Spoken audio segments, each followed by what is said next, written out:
কিন্তু কোনো জাতি যদি চরিত্রহীন হয়, আখলাকহীন হয়, তাহলে সেই জাতিকে দিয়ে কোনোদিন উন্নয়ন করা সম্ভব না। জনগণের বা সমাজ থেকে যে শিক্ষাটা আমার রয়েছে সেটা হলো ইউনিয়ন পরিষদের একটি পার্ট আছে, সেটা হলো গ্রাম আদালত। আপনারা জানেন কিনা আমি জানি না। গ্রাম আদালত সম্পর্কে আপনাদের ধারণা আছে তো সবাই? গ্রাম আদালতের মূল কাঠামোটা হলো এমন যে একটা ইউনিয়নের যত অপরাধ আছে একদম প্রাথমিক পর্যায়ে চাইলে চেয়ারম্যান বরাবর কেউ এটার বিচার দিতে পারে এবং চাইলে চেয়ারম্যান এটা সমাধান করতে পারে, এবং এই সমাধানটা জজ কোর্ট, হাইকোর্ট, সুপ্রিম কোর্ট পর্যন্ত এটার ভ্যালু আছে। তো এখানে সরকারের নিয়ম হলো সালিশ বোর্ডের প্রধান থেকে চেয়ারম্যান এবং সালিশদার দুজন নিয়োগ করা হয়। সেখানে স্থানীয় জনপ্রতিনিধি হতে পারে, স্কুলের টিচার হতে পারে, মাদ্রাসার শিক্ষক হতে পারে, যে কেউ হতে পারে। আমার তো প্রায় 4.5 বছর হয়ে গেল। 4.5 বছর পর্যন্ত বহুবার চেষ্টা করেছি যে সালিশ বোর্ডটা দুইজন যে সালিশদার নিয়োগ করা হবে, সেখানে মানুষদেরকে বললাম যে আপনারা অমুক আলেমকে সালিশদার মানেন। আজ পর্যন্ত মানে 2-1 ব্যক্তি ছাড়া অধিকাংশ বাদী এবং বিবাদের দাবি হচ্ছে না হুজুরদেরকে মানবে না।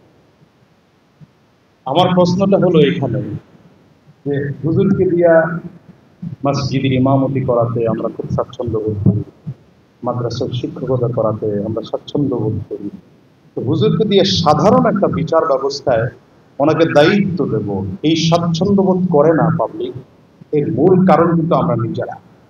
এই ব্যর্থতাটা আমরা আমাদের থেকেই তৈরি করেছি, কারণ আমরা সমাজের কাছে নিজেদেরকে এমনভাবে উপস্থাপন করেছি যে আমরা মাদ্রাসা পরিচালনার ক্ষেত্রে পারফেক্ট, মসজিদ পরিচালনার ক্ষেত্রে পারফেক্ট, কিন্তু সমাজ পরিচালনার ক্ষেত্রে আমরা অত্যন্ত দুর্বল। সুতরাং এই জায়গা থেকে বেরিয়ে আসতে হলে প্রথম যেটা আমাদেরকে করতে হবে, এটা আমার কাছে মনে হয়, সেটা হলো আমি অধিকাংশ ওলামায়ে কেরামদেরকেই একটা বিষয় খুব বেশি বলি এবং লক্ষ্য করি, এটা যে আমরা শুধুমাত্রই মনে করি যে মাদ্রাসা মসজিদ এটাতে পড়ে থাকাই আমার ভুল কাজ। আমি কথা বলছি না যে মাদ্রাসাতে পড়াবো না, কেউ মসজিদে থাকবো না, তা না। বরঞ্চ এখানে বিশাল অংশের ওলামায়ে কেরাম যদি মাদ্রাসা মসজিদে না থাকেন, তাহলে দ্বীনের মূল জায়গাটা নষ্ট হয়ে যাবে, দ্বীনের মৌলিক কাজই তাদের। কিন্তু ওলামায়ে কেরাম যে আরো একটি বিশাল বড় কাজের দায়িত্ব নিয়ে সমাজে কাজ করেন, সমাজের মানুষকে আজ পর্যন্ত আমরা সেটা জানাতে পারি না। সেটা হচ্ছে সমাজ গঠন করার জন্য একটা মৌলিক যে কাজ, সেটা হলো জনগণের চরিত্র ঠিক করা। আমি আমার আলোচনায় মাঝে মাঝে বলি যে একটা দেশের ব্রিজ নষ্ট হয়ে গেল, মনে করেন এই ফ্যাসিস্ট সরকার যা কিছু করে দিয়ে গেছে, পদ্মা ব্রিজ ধ্বংস হয়ে গেল, কোনো না কোনো ভাবে এটাকে রিকভার করা সম্ভব। এলিভেটেড এক্সপ্রেস ওয়ে যদি ধ্বংস হয়ে যায়, কোনো না কোনো ভাবে এটাকে রিকভার করা সম্ভব। কিন্তু কোনো জাতি যদি চরিত্রহীন হয়, আখলাকহীন হয়, তাহলে সেই জাতিকে দিয়ে কোনোদিন উন্নয়ন করা সম্ভব না।